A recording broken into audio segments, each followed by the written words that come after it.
Brought to you by Biz Analyst by खाता book. ना computer ना फाइल, अब टैली डेटा ऑन मोबाइल बिज एनालिस्ट के साथ। सबसे पहले दिन का वीडियो।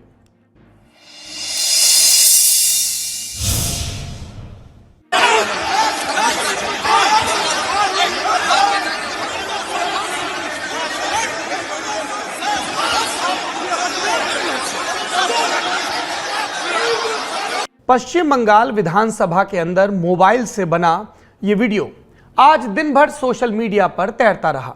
भाजपा के कई सांसदों और विधायकों ने इसे ट्वीट भी किया। अमूमन सदन के अंदर फोन निकालकर कोई वीडियो रिकॉर्ड नहीं करता, नियम विरुद्ध है, लेकिन आज का मामला अलग था। आज विधानसभा के अंदर तृणमूल कांग्रेस और भाजपा के विधायकों के बीच हाथापाई हो गई। दोनों पार्टियों ने दावा किया है कि उनके विधायकों को चोट पहुंची। भाजपा ने दावा किया कि पार्टी के मुख्य सचेतक मनोज टिग्गा के साथ धक्का मुक्की हुई और तृणमूल का दावा कि असित मजूमदार को चोटें आईं और उन्हें अस्पताल ले जाया गया। दोनों तरफ से कई विधायक कहते नजर आए कि उनके साथ मारपीट हुई, उनके कपड़े फाड़े गए। ये माननीयों के बयान हैं। विधानसभा अध्यक्ष बिमान बनर्जी ने कहा कि ऐसी अवांछनीय घटना की पहले कोई मिसाल नहीं थी। इसके बाद 5 भाजपा विधायकों को सदन के अंदर हंगामा करने के आरोप में अगले सत्र तक के लिए निलंबित कर दिया गया। इन विधायकों के नाम क्या हैं?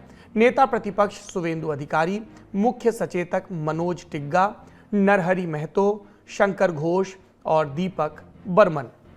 निलंबन पर शुवेंदु अधिकारी ने कहा कि उन्हें गैरकानूनी ढंग से निलंबित किया गया है। भाजपा विधायकों का दावा है कि वो बीरभूम के बोगतुई गांव में हुई हत्याओं पर चर्चा की मांग कर रहे थे, तभी तृणमूल विधायकों की तरफ से धक्का मुक्की शुरू हुई। और तृणमूल कांग्रेस का कहना है कि पहले भाजपा विधायक हिंसक हुए और मार्शल के साथ धक्का मुक्की की। उनका यह भी आरोप है कि भाजपा विधायकों ने महिला मार्शलों पर भी हमला किया और आधिकारिक दस्तावेजों को नुकसान पहुंचाया। वैसे ज्यादातर जगहों पर इस विवाद की क्रोनोलॉजी कुछ इस तरह बताई जा रही है कि आज जब सदन की कार्रवाई शुरू हुई, तभी से भाजपा विधायकों ने बोगतुई मामले पर मुख्यमंत्री ममता बनर्जी से इस्तीफा मांगना शुरू किया। ममता बनर्जी के पास होम डिपार्टमेंट भी है। इस मांग के साथ भाजपा विधायक सदन के वेल में आ गए। स्पीकर बिमान बनर्जी लगातार विधायकों से जगह पर लौटने को कहते रहे, लेकिन विधायकों ने ऐसा नहीं किया। आधे घंटे बाद तृणमूल कांग्रेस के विधायक भी वेल में आ गए। इसके बाद तनाव बढ़ा और बात धक्का मुक्की तक चली गई। सूबे में भाजपा के अध्यक्ष सुकांत मजूमदार ने स्पीकर को हटाने की मांग भी की है। सुनिए। देखिए, पश्चिम बंगाल के विधानसभा में आज जो घटना घटी वो डेमोक्रेसी को शर्मसार कर देने वाली घटना है। पश्चिम बंगाल के विधानसभा के अंदर जहां पे हाउस बैठता है, उसके अंदर इस तरीके का घटना हम लोगों ने कभी पहले नहीं देखा। जिस तरीके से बीजेपी विधायकों के ऊपर फिजिकली असॉल्ट किया गया, उन लोगों को, महिलाओं को भी नहीं छोड़ा गया, तो इस तरीके की घटना प्रमाण करता है कि पश्चिम बंगाल में लॉ एंड ऑर्डर बोलिए, डेमोक्रेसी बोलिए, कुछ भी नहीं है। वैसे बोगतुई में हुई हत्याओं को लेकर सिर्फ भाजपा ही आक्रामक नहीं है। कोलकाता में पश्चिम बंगाल के अकादमिक जगत से, कला जगत से जुड़े लोग भी लगातार ममता बनर्जी सरकार के खिलाफ रैलियां निकाल रहे हैं। इनमें छात्रों के साथ बंगाल के कई नामी फिल्मकार, पेंटर और शिक्षाविद भी शामिल हो रहे हैं। अब देखना यह है कि ममता बनर्जी सरकार के कानों पर इन सब प्रदर्शनों के बाद जू रेंगती है कि नहीं। यह था दिन का वीडियो। अब चलते हैं दिन की सुर्खियों की तरफ। आज गोवा में प्रमोद सावंत ने सीएम पद की शपथ ली। इस कार्यक्रम के लिए दिल्ली से प्रधानमंत्री नरेंद्र मोदी, भाजपा अध्यक्ष जेपी नड्डा और दूसरे वरिष्ठ मंत्री भी पहुंचे। लखनऊ की तरह ही पणजी का शपथ ग्रहण भी एक स्टेडियम में हुआ और इसके लिए भाजपा शासित राज्यों के मुख्यमंत्रियों और बड़े नेताओं को निमंत्रण मिला। सावंत के साथ उनके 8 मंत्रियों को भी शपथ दिलाई गई। इसमें एक वक्त सीएम पद के आकांक्षी विश्वजीत राणे भी शामिल हैं। 40 सीटों वाली गोवा विधानसभा में भाजपा के पास 20 विधायक हैं। भाजपा को महाराष्ट्रवादी गोमंतक पार्टी और 3 निर्दलियों से भी बिना शर्त समर्थन मिला है। बिना शर्त समर्थन को हम इसलिए रेखांकित कर रहे हैं क्योंकि भाजपा ने आज के शपथ ग्रहण में सिर्फ भाजपा विधायकों को ही शपथ दिलाई है। अमूमन गोवा में जनादेश खंडित रहता है और तब किंग मेकर्स की तूती बोलती है, लेकिन इस बार भाजपा को सहयोगियों की वैसी जरूरत नहीं रह गई। वैसे सूत्रों का दावा है कि एमजीपी और निर्दलियों को बाद में शपथ दिलाई जा सकती है। दूसरी सुर्खी, इसका ताल्लुक पंजाब से है। भगवंत मान सरकार ने आज सूबे में राशन की डोर स्टेप डिलीवरी करने का ऐलान किया। नाम से ही जाहिर है, इस योजना के तहत पात्र परिवारों तक राशन खुद सरकार पहुंचाएगी, वैसे ही जैसे ऑनलाइन खरीदे सामान की हमारे घरों में डिलीवरी होती है। योजना का ऐलान करते हुए मुख्यमंत्री मान ने कहा कि ये ऐच्छिक है, यानी लोग चुन सकते हैं कि उन्हें डोर स्टेप डिलीवरी चाहिए या नहीं। मान ने यह भी जोड़ा कि पंजाब सरकार के अधिकारी लोगों को फोन करके पूछेंगे कि उन्हें राशन की डिलीवरी कब चाहिए और तय वक्त पर ही ये डिलीवर किया जाएगा। राशन की डोर स्टेप डिलीवरी आम आदमी पार्टी सरकार दिल्ली में भी करना चाहती थी, लेकिन केंद्र और दिल्ली सरकार के बीच खींचातानी के चलते ये योजना यहां साकार नहीं हो पाई। आज आम आदमी पार्टी ने योजना को वहां लागू कर दिया जहां उसे केंद्र की सहमति की जरूरत नहीं है।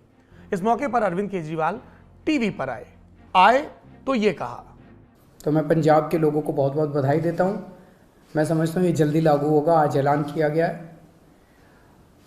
दिल्ली में पिछले 4 साल से हम लोग इस योजना को, door step delivery of ration की योजना को लागू करने के लिए बहुत संघर्ष कर रहे हैं।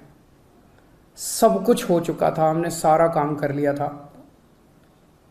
केंद्र की भाजपा सरकार ने इसको रोक दिया, इसे करने नहीं दिया। ये सही नहीं है। लेकिन अंग्रेजी में एक कहावत है, you cannot stop the idea whose time has come. जिस आइडिया का समय आ चुका है उसको कोई नहीं रोक सकता, उसको कोई ताकत नहीं रोक सकती, फिर उसके पीछे कुदरत लग जाती है। तीसरी सुर्खी का संबंध है भारत बंद से।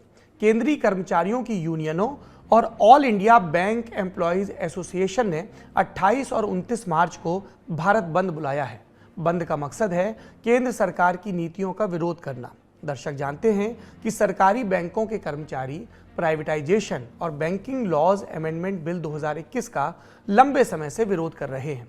इसीलिए इस बंद का सबसे ज्यादा असर सरकारी बैंकों में ही देखने को मिला। दिल्ली समेत देश के कई हिस्सों में आज सरकारी बैंक नहीं खुले।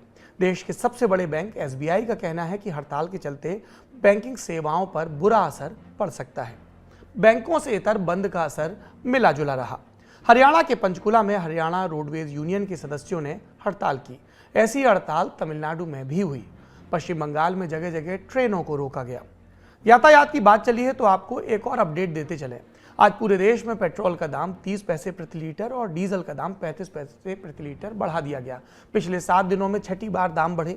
नवंबर 2021 में केंद्र सरकार ने पेट्रोल और डीजल के दामों में 5 और 10 रुपए घटाए थे। 137 दिन दाम स्थिर रहे, फिर बढ़ने लगे। अब तक पेट्रोल का दाम 4 रुपए और डीजल का दाम 4 रुपए 10 पैसे बढ़ाया जा चुका है। दर्शक जानते हैं, यूक्रेन पर रूस के आक्रमण के बाद अंतर्राष्ट्रीय बाजार में कच्चे तेल के दाम तेजी से बढ़े हैं, लेकिन भारत में खुदरा दाम स्थिर होने के चलते सरकारी तेल कंपनियों को तकरीबन 19,000 करोड़ का नुकसान हुआ। चुनावों के बाद दाम अब फिर इसलिए बढ़ाए जा रहे हैं ताकि इस नुकसान की भरपाई हो सके। चौथी सुर्खी संसद से है। आज केंद्रीय गृह राज्य मंत्री अजय मिश्रा टेनी ने लोकसभा में क्रिमिनल प्रोसीजर आइडेंटिफिकेशन बिल 2022 पेश किया। अगर ये बिल कानून बन जाता है तो पुलिस और जेल अधिकारी गिरफ्तार हुए या दोषी साबित हुए अपराधियों की शारीरिक जानकारी दर्ज कर पाएंगे। इसके लिए फिजिकल और बायोलॉजिकल सैंपल लिए जा सकेंगे। UAPA जैसे कानूनों के तहत गिरफ्तार हुए लोगों की जानकारी भी इसी तरह इकट्ठा की जा सकेगी। ये जानकारी नेशनल क्राइम रिकॉर्ड्स ब्यूरो यानी NCRB के डेटाबेस में 75 साल तक रहेगी। फिलहाल भारत में आइडेंटिफिकेशन ऑफ प्रिजनर्स एक्ट 1920 लागू है। इसके तहत चुनिंदा श्रेणी के दोषियों और गिरफ्तार लोगों की उंगलियों के निशान, तलवों के निशान और तस्वीर ली जा सकती है, बशर्ते इस बाबत मजिस्ट्रेट का आदेश हो। कांग्रेस सांसद अधीर रंजन चौधरी और मनीष तिवारी ने बिल का विरोध किया। इसके जवाब में टेनी ने कहा कि इस बिल के लागू होने के बाद जांच एजेंसियों को काम में मदद मिलेगी और दोषियों को सजा दिलाने में आसानी होगी। विपक्ष ने इसके अलावा राज्यसभा में भारत बंद और ईंधन की बढ़ती कीमतों का मुद्दा उठाना चाहा, लेकिन आसन ने नोटिस स्वीकार नहीं किए। आखिरी सुर्खी इस वीडियो से संबंधित है, देख लीजिए फिर आगे बढ़ते हैं।